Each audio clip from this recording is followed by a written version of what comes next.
Եվ հիմա, եթե հիշում եք, թարմ են քննարկումները, մենք կառավարության որոշում ունենք ձեռք բերել Բրյուսելում Հայաստանի Հանրապետության դեսպանության նոր շենքը 4.3 միլիոն եվրոյի համարժեք դրամով։ Արդեն առիթ ունեցել ենք նշելու, որ այս շինությունը գտնվում է Բրյուսելի հեղինակավոր եվրոպական թաղամասում, անմիջական հարևանությամբ գտնվում են դեսպանություններ, ներկայացություններ, Եվրոպական միության կառույցներ, ֆունկցիոնալ եւ լոգիստիկ էական առավելությունից բացի շինության ձեռքբերումը կունենա նաեւ քաղաքական եւ խորհրդանշական բաղադրիչ, մասնավորապես հաշվի առնելով ՀՀ փոխգործակցության ընդլայնումը եւ Բրյուսելում առավել տեսանելիություն եւ ներկանալություն ապահովելու կարեւորությունը։ Այն էապես գերազանցում է ներկայիս շենքը, շինությունը 1500 քառակուսի մետր է մոտավորապես։ Եվ իհարկե հաշվի առնելով անշարժ գույքի գների շարունակական աճը, այս ձեռքբերումը նաև կարող է հանդիսանալ բացի քաղաքական նշանակությունից եւ ներկանալուց, նաև որպես շահավետ երկարաժամկետ ներդրում։ Ընդհանուր առմամբ օտարերկրապետություններում թվով 64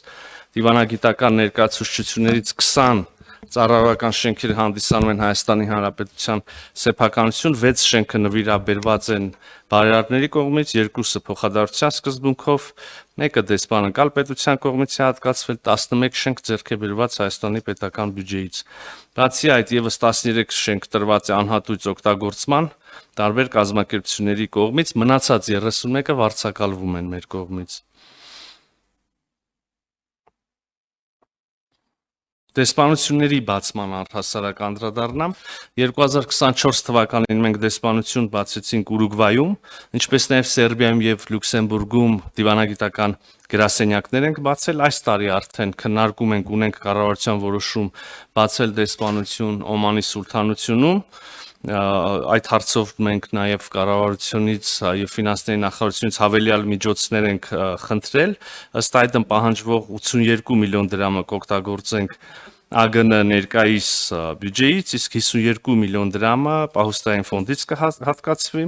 Սա մեր համար չափազանց կարևոր է, առհասարակ մենք թիրախավորում ենք ծոցի երկրների հետ մեր հարաբերությունների զարգացումը։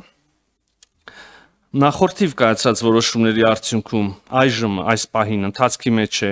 Կիպրոսում դեսպանության բացումը, Կիպրոսում դեսպանը արդեն նշանակված է, գտնվում է Նիկոսիայում եւ հիմա լոգիստիկ հարցեր ենք լուծում, եւ նաեւ Հունգարիան, մինչեւ աշուն կարծում եմ, որ Բուդապեշտում եւս մեր դեսպանությունը կսկսի գործել։ Համենայն դեպս 10 օր առաջ իմ հունգարացի գործընկերոջ հետ հանդիպման ժամանակ երկուստեք վերահաստատել ենք, որ շուտապույտ եւ արագ քայլեր ենք ձեռնարկելու, որպեսզի եւ Երևանում եւ Բուդապեշտում մեր դեսպանությունները գործեն։ Ընդհանուր առմամբ Հայաստանը դիվանագիտական հարաբերություններ ունի 184 պետության հետ, վերջինը ում հետ մենք հաստատել ենք դիվանագիտական հարաբերություններ, իդեպ 25 թվականի այս տարվա մայիսի 14-ին, շուրջ 2 շաբաթ մի փոքր ավել առաջ, եւ այս պետություն Սողոմոնյան կղզիներն են։ Եվրոպայմանագրային դաշտը եւս ընդլայնվել է նախորդ տարվա ընթացքում, այս տարվա առաջի երասյակում կնքվել են ընդհանուր թվով 82 միջազգային պայմանագիր եւ 27 պայմանագիր ուժի մեջ է մտել։ Այս ողջ նկարագրածս եւ ձեռքբերումը եւ վարձակալությունը, վերանորոգումը, այս ամբողջը մենք իրականացնում ենք արտաքին գործերի նախարարության 1128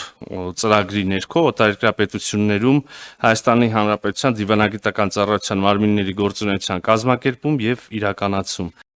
Չմոռանաք հավանել տեսանյութը եւ բաժանորդագրվել Civic AM-ի YouTube-յան էջին։